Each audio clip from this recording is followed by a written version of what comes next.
afternoon. I'm really happy and honored to open this important afternoon session.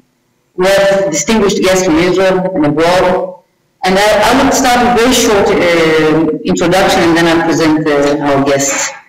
And we were asked why it is important at all to have this Women in Cardiology career-related session. So actually, if you look around in the 60s, women accounted for only 9% of the medical students. Nowadays in Israel and Europe and the States, about 50 or 60% of the graduates are women. However, if you look at the proportion of women in academic medicine, you see that the ranks remains very low. You can see here the distribution of men and women, according to ranks of professor, instructors, assistant professors. So there is a difference among genders. In 2015, a survey was done of more than 3,000 female physicians across all specialties, looking into the participation and interest in leadership position.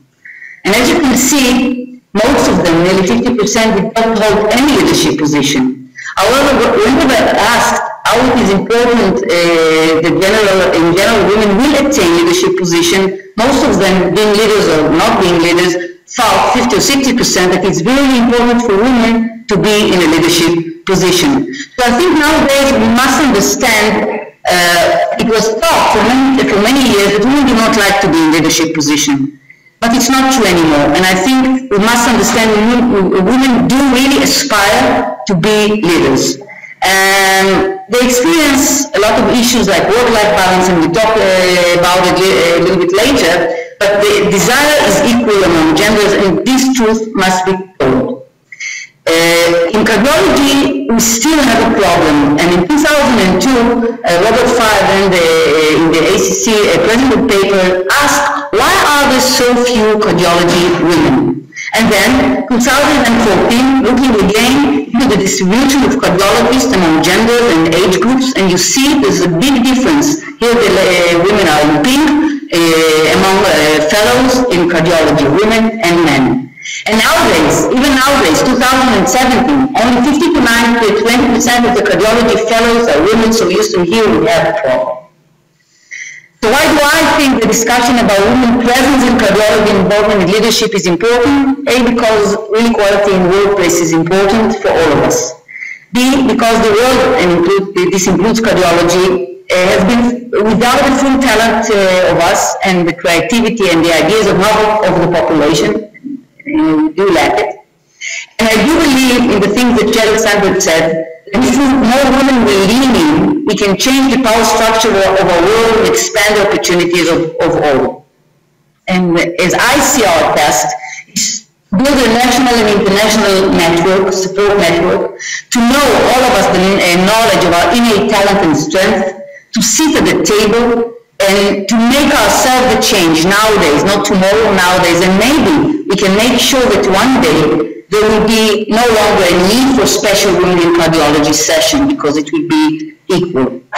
And here I end my introduction, and I would like to present our first distinguished guest, Professor Barbara Hasiday, elected president of the ESC.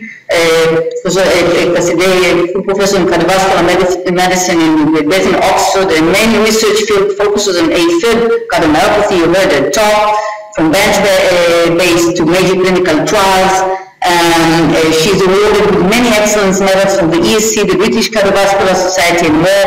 And her vision includes pursuing excellence, high standards for all activities, research promoting, and she promotes leadership in general and specific in women. And here my personal thank for Barbara, because I attended, and I was lucky to attend last September, the Women Leadership, Transforming Leadership in the Business School of Oxford, which is not dedicated to doctors or to medicine at all. But Professor Hasiday promotes and contribute to women, cardiology women, to take part in this important leadership transforming program, and she gave a scholarship, and I really thank you for that opportunity. Professor Hasiday. Professor Hasiday will give the talk of this women in cardiology, what I have learned in the past 25 years. Please.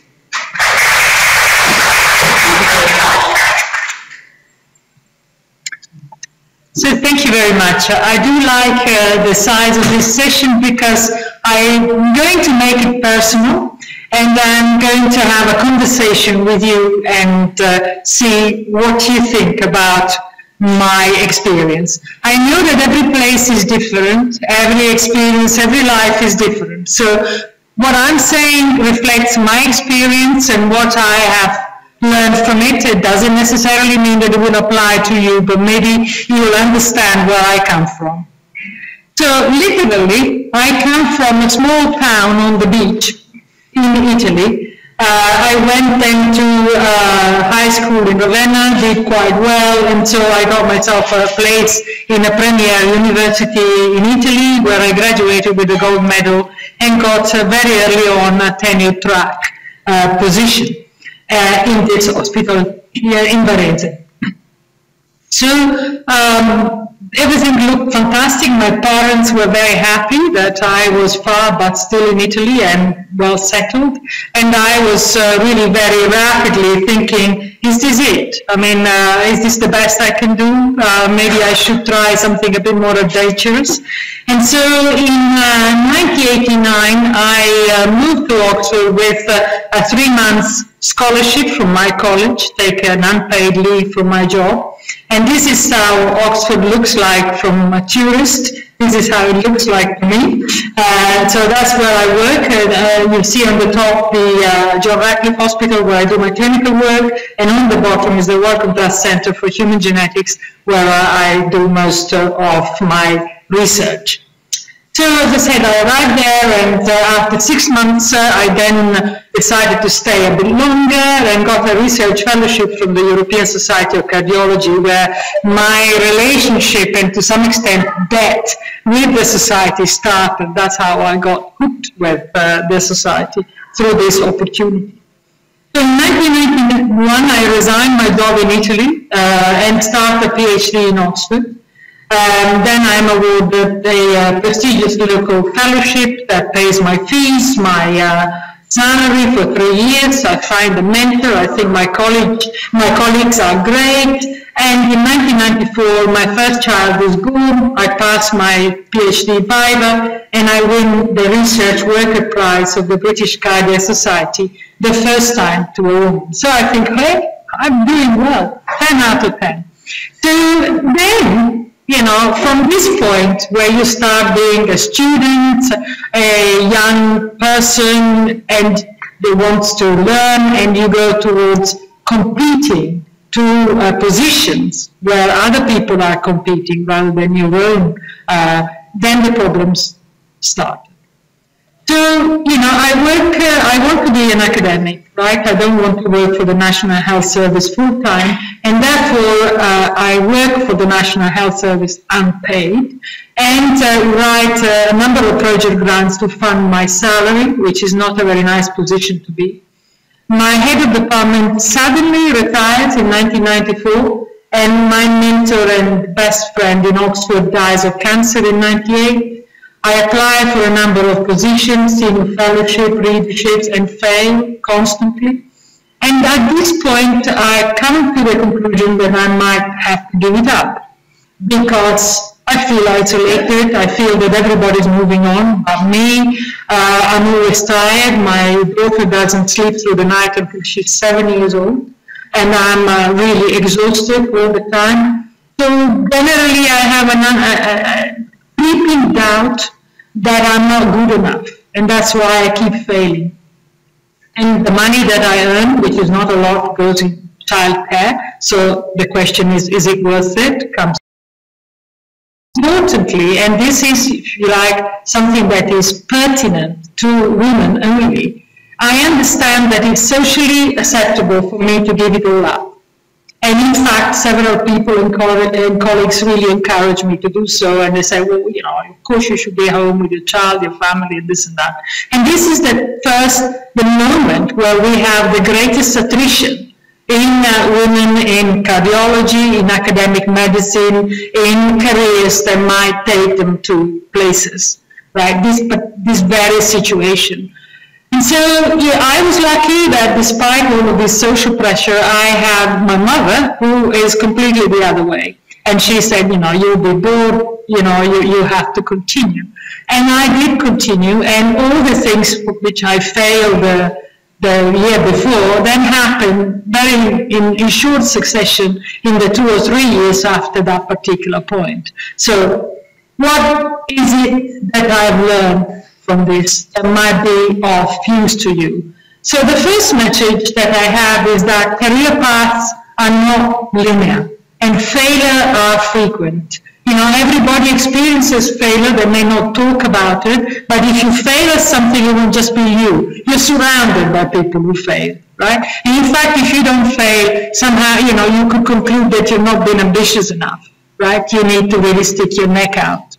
And so if you expect that everything is going to go this way, then you won't be ill-prepared to cope with the moments where you'll be down, right? And if I plot the age over this, you could, I don't want to discourage the young people in the audience, but you could come to the conclusion that the first 50 years are the hardest, and to some extent it's true. So how do you cope, when there are these dips? Well, you cope, I think, or at least it helped me, to actually visualize the future. Think what do you want to do next, and what would you want to do 5 years after that, and 10 years after that. And some of this may be science fiction, right? But it helps you focusing on the big pictures rather than, belaboring the little hole that you happen to be at that particular moment. And, also helps you prioritizing and choosing carefully and dreaming a bit as well. Think of what, you may become. Yeah, and that is for me, has always been somewhat comforting. So the third message is that one needs a sponsor, and this is again Sheryl Sandberg's talk, but in cardiology in particular, I would say you should beware of mentors. Why am I saying this? Because female leaders in cardiology are not the norm, and that is not a secret.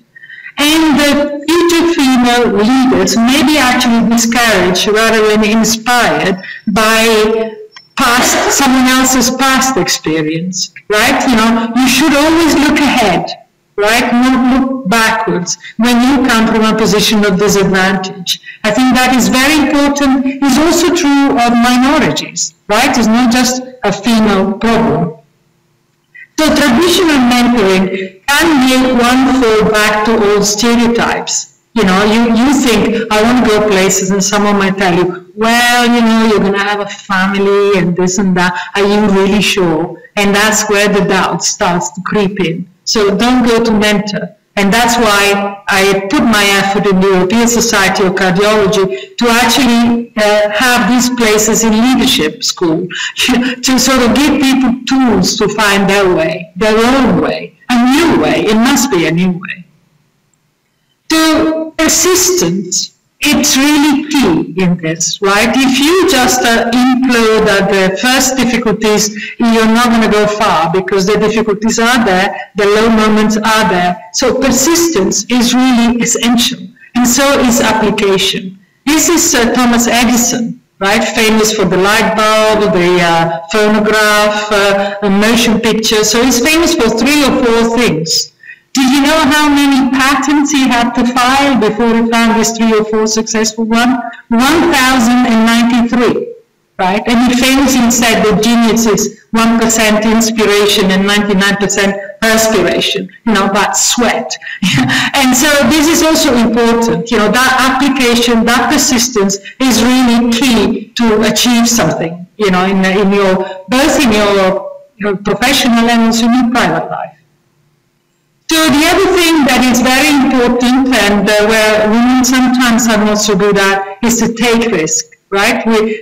Doctors in general, they are also particularly selected as a risk-averse group of people, and women in particular. So taking risk, and when I say be lucky, you make your luck. You make your luck by being very receptive to opportunities that come your way and take them. Learn to say yes rather than, maybe I'm not sure I'm ready for that, etc., right? So the people and the environment you work with are essential for your growth, your professional growth. So if you think you can do better somewhere else, you really shouldn't hesitate to move. Similarly, as I said, you should be alerted to opportunity and take them. And under no circumstances you should be afraid of change. Change is necessary, and particularly necessary if you are a woman working in what it is, a male, if you don't want to say dominated, populated environment. So I also learned that this has been very much following me throughout my career, and that is, if you are a woman, you are of course as good as anybody else, but you may not be as high as your male colleagues in the kind of unspoken pecking order of your department. Well, not everybody knows that there is one, yeah? And you can come to the conclusion that you think that this is true, right? That you may be not as good as John, and that's why you're not promoted to that position. And if you do that, you make it a self-fulfilling prophecy, because John will get opportunities, and through that opportunities he will get better, you stay where you are, and you automatically will be and look worse, right? And so it is very important to be aware of this. So this is, the academic medicine in particular, is a game of confidence, right? And confidence is not something one is born with. It's something that can be learned and needs to be cultivated. So you really need to exercise your confidence. And also you need to be open-minded and welcome criticism, because that is also a way of coping and dealing with the challenges that will come to you. So finally, my final slide is about work-life balance. And this is really very much the talk of the day in the United Kingdom. And I was always thought, well, where is this coming from? So like I always do when I'm in difficulty, I look at Wikipedia. And Wikipedia, what is written is that the expression of work-life balance is actually quite new. It was first used in the late 70s to describe what we know as the balance between an individual work and personal life. And to me, this is somewhat creating a false dichotomy, because it kind of suggests that your work is an out-of-life experience, right? It's something that is somewhere there, right? Before that, yeah, the anthropologist's definition of happiness was to have as little separation as possible between your work and your play. And to me, this seems to be the better way of the two to go and aspire for. Thank you very much for your attention.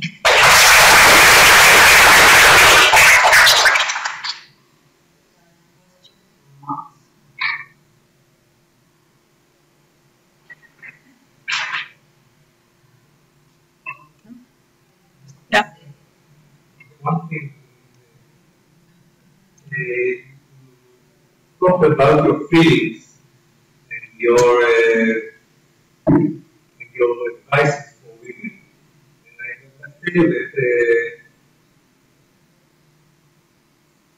I'm a male and I had to stay with Yes. many times. Yes. And I really feel Yeah. No, yeah. Yes. it's Yes, yeah. I said that also, particularly, many times the same way. Yeah. Yes, I mean, it is possible. Not a question. Yeah. No, it is possible, and as I said, some of these situations, some of these aspects, like the encouragement of your environment to actually give up work and stay home with your family, it's a very female thing, right?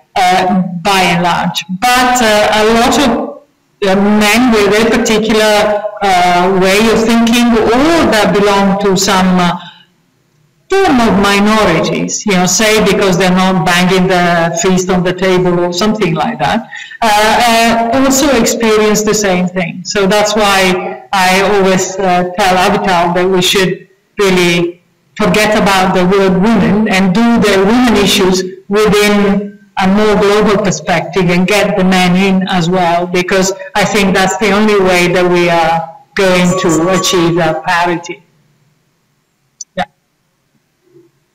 things more natural. Although it changes, it's more natural. Natural is not, eh? I mean, it is all learned and social pressure. Yeah. We're not born. There are only places feeling, it's abnormal. Without questioning if it's good or bad, it's abnormal. Yeah. It comes from those factors. Do you know if things are changing?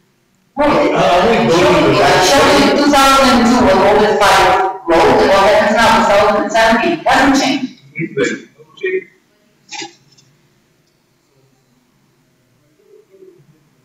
So we did really lots of science on the web.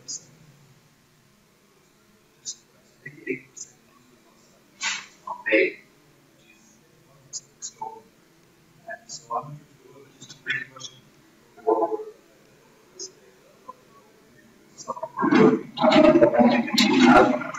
So your opinion is showing your work is what do you think was the main can be achieved international level for our society,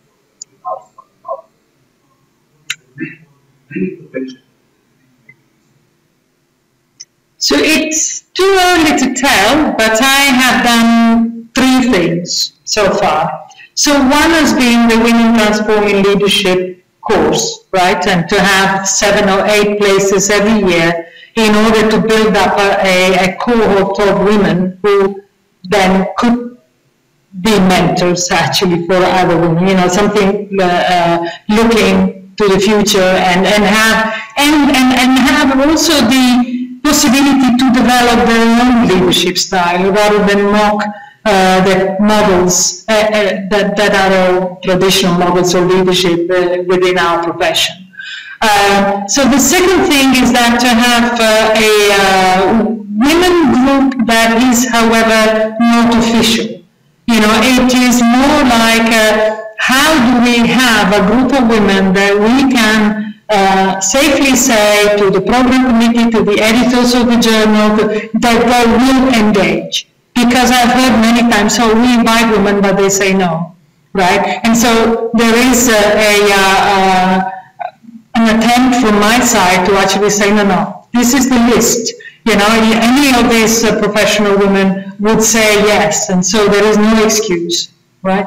The other one has been to partner with the Sea Change Brandeis University in the US to look at, to send a questionnaire to some. We've done a pilot on some nation, north, south, west, and east within the European Society of Cardiology. And this is a questionnaire that is sent to everybody, right? But it will allow a comparison between female and male in terms of how do you feel within your workplace. Are you aligned with the values of your workplace? Do you feel energized or squashed by the ethos of your workplace? And so this is, I think this initiative would come up with some results from where then we could start building more.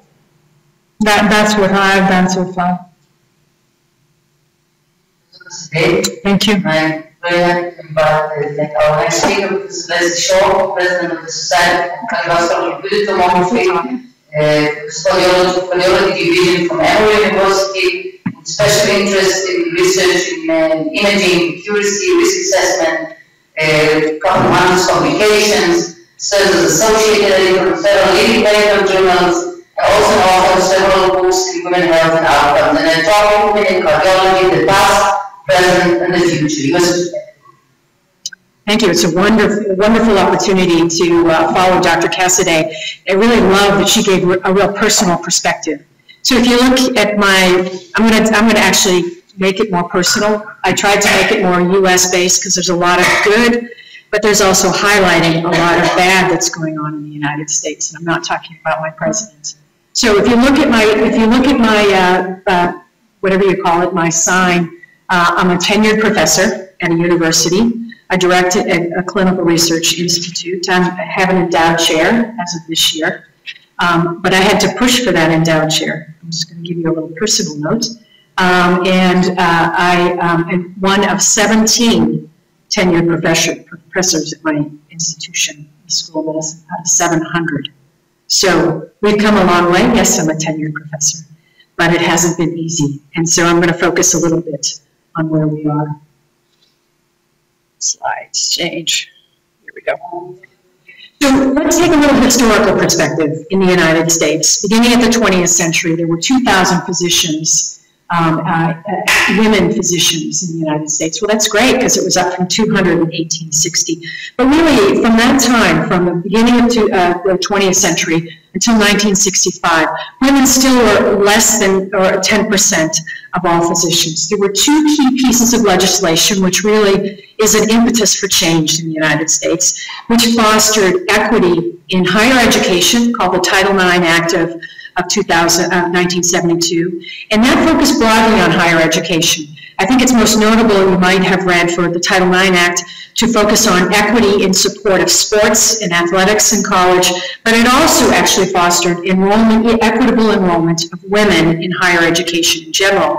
This was followed in 1975 by the Public Health Services Act, which banned gender discrimination. And you can see in medical schools, this is some data from the Association of American Medical Colleges, or what we call the AAMC. Look at the enrollment of women, from 7.6% in 2000 to 24%. Incredible enrollment once you open the door. And if you have to open the door legislatively, I'm really good with that too, if that can help. So here we can see some updated statistics through 2010. We can see enrollment not only of women in medicine, but also those that earn a degree in medicine and in law. You can see on the left, as Dr. Porter talked about, is that roughly speaking in the United States, almost half of those earning medical degrees are women. And we see on the right lawyers and doctors' salaries as a function of their age. You can see, if you look at the pink, is this a pointer? Does it work? It works? Okay. Oops. There we go. So you can see, as soon as you finish training, you can see salaries for doctors. Here's women in pink, men in blue, go up quite precipitously. On average, though, in the United States, women physicians earn about 60% of their male colleagues. And so I'm going to talk a little bit of reasons for that. And I'm also going to talk about some additional focus and understanding of why women and men are different. So the ACC, American College of Cardiology, is slightly shy of 53,000 members. 15.8% of them in 2017 are women. About 20% of trainees in the United States are women. If you look at interventional cardiologists, this is from the ACC's National Cardiovascular Data Registry. This is a suite of registries. Only about 4% of 9,000 interventional cardiologists participating in the ACC's suite of registries. Only 4% are interventional cardiologists. So women who are in training or young, you should go into interventional cardiology. Now, there have been trends over time. Obviously, we see leaders in all across cardiovascular medicine. There's a trend over time. However, cardiovascular medicine in the United States has lagged behind that of other specialties. You can see here 71% of OBGYNs are women, 66% of pediatricians are women. Neurology, 38% of neurologists in the United States are women. So the cardiovascular medicine has really lagged behind that. There was a paper that was published last year in JACC, Journal of American College of Cardiology, which was a survey of 161 private practices, hospitals, and academic centers. It gave us some reasons for which choices women make in cardiovascular medicine. Women are more often generalists, more often non-invasive cardiologists. They are less likely to be an interventionalist. They got a slightly higher number. They're less likely to work full-time, although the majority do. And they generate less what's in the United States called relative value units, which is a measure of how much procedures you do and how many clinics you see, and it really impacts the reimbursement you get from whatever payer it is in the United States. All of this greatly impacts the salary that you saw on the prior page. As a matter of fact, the average cardiologist In this survey, the average woman earned about $118,000 less than that of their male counterparts. Not a trivial amount of money, in my take. But when you control for a lot of these differences, being a generalist, working less, it did go down to about $40,000. Still not a trivial amount of money. And I wrote again, myself and Mark Lackey from Stanford wrote an editorial about this latter survey in which we talked about some of the rationale for understanding the differences. It's not that men and women should be the same, it's that women are different, and we have to start accepting those differences. Women are going to have, currently in cardiovascular medicine, have a shorter duration of employment. They also have more discontinuous employment. So I've been on promotions committees, and there's always a discussion about why there were gaps in work for women, including the focus of pregnancy and child-rearing responsibilities, which impact salaries. In the United States, women are 4 times more likely to drop out of medicine. And then really only in the last decade, 15 years, in the United States, has there been a focus on gender equity in recruitment, including that in my own institution. Younger physicians include more women. They're less likely to qualify for senior academic or administrative positions, and this, of course, impacts their salary. And of course, we ended our editorial by saying, as women age, as all of you young women age, we should be achieving wage equity if you stay in working in medicine, despite having any kind of discontinuous employment. If you stay in medicine, we should start to get gender equity in the years to come. Now, there was a recent survey published by Sandy Lewis in JAC just this year. She did a survey of slightly less than 1,000 females and about 1,300 male cardiologists. But what she did, which was interesting, is to compare a survey which was done by the ACC in 1996, 2006, and again in 2015. Interesting findings, as you can see across these different years. We actually see, if you look at the proportion of women and men, male and female cardiologists 50 years of age and older, you can see the trends over time is that cardiologists in the United States are getting older. They're getting older, so we need more young physicians. We also see in the United States that women are more likely to be of diverse race and ethnicity. In the United States, we have a patient population which is incredibly diverse. At my own institutions, about 75% of our populations, 75%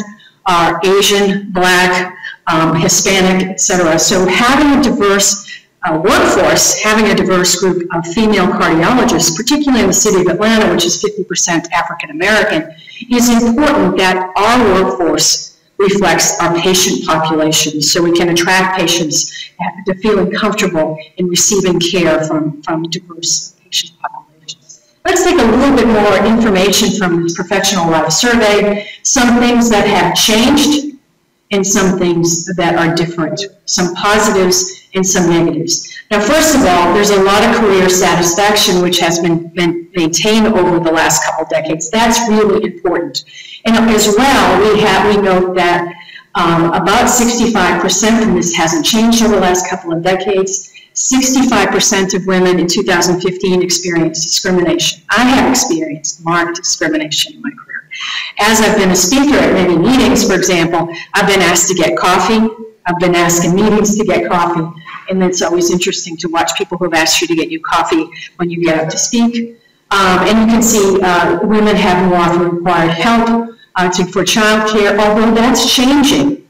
So men and women we see here more often have to challenged with going on professional travel. So we see we're getting an aging workforce. The practice setting has markedly changed with less likely to be in private practice for both women and men. And then men now in the United States, male cardiologists, are also making some balance between work life and in participating perhaps in more career and family-oriented decisions. Now, what about research? Because there's some interesting, important implications for research. In the United States, AID was the first major NIH grant, National Institutes of Health grant, which is called an R01. I have no idea why it's called an R01. It's probably some governmental document reason. In 1980, the average age of an R01 was about 37 years. So that would be a couple years after you finish your cardiology fellowship. Today, the average age of an RO1 is 47, 48, 46 years of age. That means from the time you finish your fellowship, you have roughly 10 years. As Dr. Cassidy talked about, that's where we're losing people. When you're not getting funding, as we've had declines in funding for research in the United States, we're losing people between this gap in the last couple of decades, which has important implications for women and men alike. 2014, the NIH did a report looking at the fact that women were nearly equally represented in percentages in career development programs that are sponsored by the National Institutes of Health. Success rates are comparable for women and men. However, women constitute only about a third of those who lead research projects or are principal investigators, which has an important considerations for leadership development of our women cardiologists. In 2012, the National Academy of Science, a very prestigious organization, published a nice review about women in science. They talked about the fact that there's not a problem with abilities, but that at every educational transition, women are lost in science. It's not a problem with the denominator. It's not a problem with abilities. And that women face discrimination in every field of science. And there's substantial evidence of what's called implicit bias. And I'll tell you, in the United States today, that is the focus of most institutions, whether you are in an academic setting or in a health system, focuses on understanding stereotypes, understanding implicit bias. That is for a woman to understand as well as it is for a man. All of our evaluation criteria disadvantage women, including the fact that you may have discontinuous employment. The academic organizational structures contribute to a lack of inclusion of women in science, and that so few women go, there's a real lack of support system for women. And the consequences, at least in the United States, for not having a diverse workforce in science is a detriment to our competitiveness in science and medicine. When we all bring together our diverse opinions, that of a woman, that of a man, we become more competitive because the product, the work, the science gets better. So I just want to go for just a minute about unconscious gender bias. If you're at a health system in the United States, almost every major health system has a chief diversity and inclusion officer. In understanding cultural competencies, unconscious or gender bias is an important consideration for what's going on in educational programs in the United States. It's really based out of what's called social role theory, so that women and men, when you particularly have certain roles, it creates implicit associations. So that women are more often associated with family, women are more often associated with the arts, men are more often associated with working, men are more often associated with science. So we see a TV show, there's too many young folks in the audience. This was a TV show from the 1960s. The woman stayed home, the man went to work. Here we see Albert Einstein, the scientist, and Virginia Woolf, obviously the literary giant. So these generalize into traits in that women become more cooperative, more warm, more team-oriented, and men are more often independent and competent. These are two very different descriptions. Good descriptions, but very different. So we all want to focus right now on becoming more culturally competent. That's not true just for gender. That's true for different ethnicities, true for different races, but it does impact these implicit biases. They impact your ability to look at a candidate, how qualified they are. And these are manifested not only in job candidates, in your evaluation of job candidates, but how you write a letter of recommendation. So women are often, including myself, I have been often described as hardworking. Not that I'm smart, which I always kind of bothered me by. I like to be hardworking, but don't we all? But that gives me some behind-the-scenes feeling is that maybe I'm not smart enough. Where men are much more likely to be described as superlatives and having abilities, and we must really learn that all of these implicit bias impact all of you as women in looking at yourself and looking at other men. And this is when I've gotten education on sensitivity training and cultural competencies and implicit bias. It's really helped me to focus on the uniqueness of women and how that allows you to bring unique attributes to the workforce, which I'm hoping will translate into understanding why a woman versus a man may not have the same leadership capabilities, but have different and equally valued leadership competencies. So lots of challenges in the United States. Oops, I'm sorry about that. In that unconscious bias is a focus of a lot of attention. There's really a lack of parity in leadership in the United States. Wage gaps, medical organizations are clearly imbalanced. We have made a lot of progress, obviously, by leaders in the room, such as Dr. Cassidy. There have been great leaders for us to emulate and to follow. This year's American College of Cardiology president, Minna Walsh, obviously, is a woman. We have ACC board members. The subspecialty societies have been training grounds, if you will, for leadership in the ACC and the larger American Heart Association. Dr. Walsh was on the board of directors of the American Society of Nuclear Cardiology. American Society of Echo has really been a training ground for lots of female presidents. Vera Rigland is president-elect, but 3 prior past presidents that are women, including Pam Douglas, who is past ACC president. Lots of other ones. I've been president, as you see in the program, currently at SCCT, but also at American Society of Nuclear Cardiology. And this is my last slide. This is the ACC's Women in Cardiology member section. It's growing all the time. I think it provides a really strong support system for understanding and developing female leaders. So thank you. I'll be more than happy to take some questions.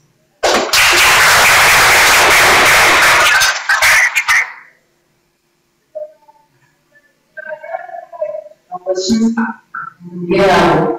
And our next speaker, Lawrence, who is the head of the Women's Cardiology and Senior Cardiology in the West Medical Center in Jerusalem.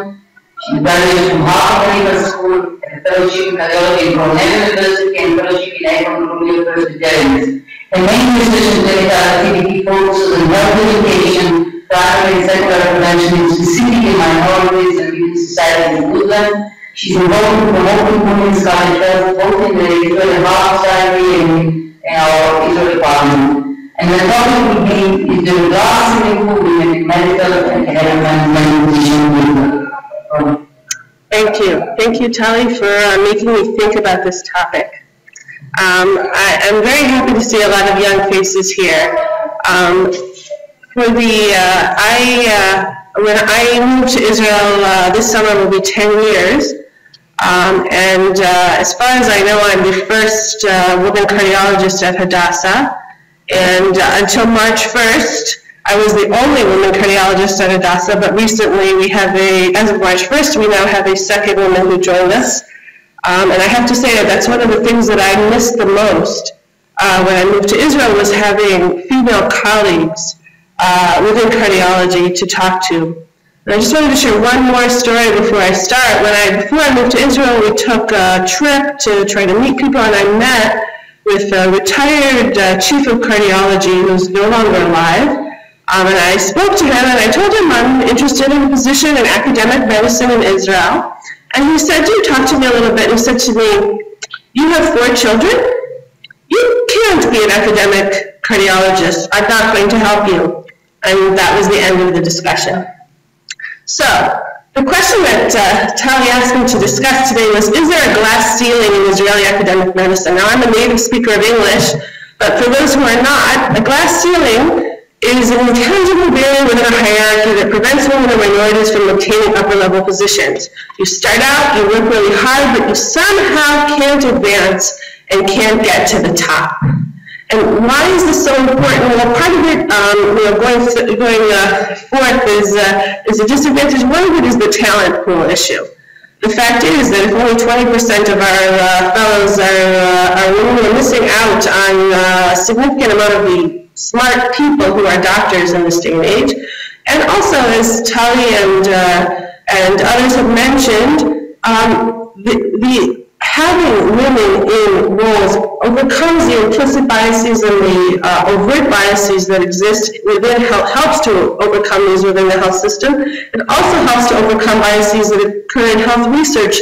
The story of women's heart disease is a classic example of a story that probably would not have unfolded unless women had been involved in cardiovascular research. So, and just to back it up, my job here is parallel to what Dr. Shah spoke, was to talk specifically about what's happening in Israel. And as you can see, in Israel now, 54% of medical graduates are women. So I was very worried when I got this topic, how was I possibly going to get all this data? But luckily, a committee put together a lot of the data that I'm going to present in 2015, and this is their report. But just to show you briefly, I'm going to skip this slide. This is exactly the phenomenon that we've all discussed here, that what they call the scissor graph. So if we look here, this in blue is 2007, and in green here is women in 2013, and then the red and the sort of purplish is men in 2007, 2015. First of all, not much has changed in our country in the last 10 years, we could say. But what you see is, I don't quite understand what BA and MA mean in terms of medicine, but if we start out with women getting medical degrees, more women than men are getting medical degrees. This is all academic medicine. More women than men actually get PhDs, but from that specifically that transition from finishing the doctorate to the point where they then take that first position, that's where the fall off happens. Immediately, less women become instructors, and then the trajectory descends in a very, very acute fashion to the extent that a very small percentage of full professors in this country in all versions of academia are women. So just to look at the percentage of female faculty in our country, in Israel, just to look at the university, is 49% of instructors, but only 16% of full professors. And if we look in medicine, a lot of women apparently start out as instructors, but then, once again, only 25% of them are full professors. Overall, approximately 35% of faculty, including those instructors, are women. So how do we compare to the rest of the European Union? So I apologize to our English speakers about the slide being in Hebrew, but this is the EU average, which is 40%. This is the Israeli average, 28%. You will notice that we are 30 out of 31. The only country that's behind us is Luxembourg, and apparently Luxembourg only has one university. This is just sort of telling us a little bit about where we stand and how we need to look at ourselves as we do consider ourselves medically part of the European Union. So this is just a comparison to U.S. academic medicine. We are closer to what exists in U.S. academic medicine than what exists in European academic medicine. Okay, what about cardiologists, academic cardiologists in Israel? So I actually was not able to get this data out of the Israel Heart Society, but I did an informal survey of 18 hospitals by going to their websites or by talking to people who worked at their hospitals. So here, and it's very interesting, that's exactly the number of the percentage of cardiologists who are living in this country. 12% of hospital-based senior cardiologists are women. Of these, 9 of them are unit heads of some kind or other. There is one woman who is what we call Sganit Menachelet, an associate chief, and there are 5 professors. Professors in this country for our guests include associate professors and full professors. So just looking, just comparing that to the U.S. numbers, I'll actually say again, the overall number of women in academic medicine percentage-wise may be similar to what's in the U.S., but if you look at the percentage of women who are either associate or full professors there, it was 39%. So I think we have, once again, a very significant evidence of a very, very significant glass ceiling within academic medicine, academic cardiology in our country. I'll just skip over this for the interest of time. So the question that we're all talking about here is why. So I put together some of the things that I thought would be interesting for us to discuss. This is a review, a review paper that was published in The Lancet where they looked at studies that had addressed this question. And they assessed these studies whether or not they felt that they were methodologically sound or methodologically limited. So the dark blue here is the methodologically sound, and the whole here is the same is the limited. The same is true with red. Red are the studies that refute the hypothesis, and blue are the studies that support the hypothesis. Here, the hypothesis that they found studies in the literature to support. And the first is that they did find a significant amount of studies that supported the contention that women are less interested in research than men. It seemed to be 50-50 whether or not they lose their commitment to research as they go on. It did suggest that if women were enticed into research when they were at young ages, that was a means of having them continue. There were some studies to suggest, although most of them not very well done, that women lack mentorship. It does not appear that, it seems again 50-50 whether or not the financial considerations affect women's decision whether or not to go into academic position. Work-life balance, again, the amount of research quality research is so small that it's hard to say. And again, what Dr. Shaw mentioned, and I think probably everyone in this room can attest to, women do face gender discrimination. And there's no study that suggests that that is not the case. This is a very interesting article that I found that looked at 580 German-speaking Swiss physicians 7 years after graduation. They looked at them 7 years after they graduated from medical school. Only 64% of the women were working full-time.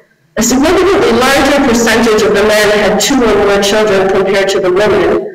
And the female physicians tended to be less advanced in their career. What they did here, and I'm not going to go through it now in the interest of time, is a very interesting multivariate analysis looking at the number of whether or not you have children and gender, and looking at the interplay of whether or not having children and your gender impact your career outcomes. So first of all, they found that female physicians tended to be less advanced in their professional career. They chose the less prestigious medical specialties and career paths. Parenthood for women exacerbated these disadvantages, but really significantly less so for men. So in this case, parenthood exhibited a gender differentiated effect on women's career success. What was interesting here, though, and I don't know if you can see it in this slide, is that there's really not a significant difference between men and women in terms of their, there's less of a difference in terms of their overall satisfaction with their career choices. I wanted to also talk a little bit more on what Dr. Cassidy said about mentorship versus sponsorship. So apparently it seems that women are over-mentored and under-sponsored. Everyone's happy to invite you into their office and talk to you forever, enjoy the conversation, but when it comes down to actually calling someone and actually getting you what you need in order to advance, that's what's not happening. And I think Dr. Cassidy is really addressing that in what she's doing, but it's something that we as women need to be conscious of. Just because they're nice to us doesn't mean they're going to help us. And we really need to figure out and get the tools in order to get these people not only to smile at us, but to pick up the phone and help us advance in our career. Now, this also is too small for anybody to see. But this is like they looked at, sponsorship versus mentorship, male mentors, female mentors. I don't want to go into the details of this here, but in every single case, if you were a female, you got less sponsorship. And sponsorship here was just being asked, as Tali worked so hard on this, you're getting women to be chairman of sessions, of all these public appearance issues, but also sponsoring programs, writing these women recommendations. These are the things that really get us ahead. So we do need to make that shift from mentorship and start thinking about concrete measures, again, sponsorship.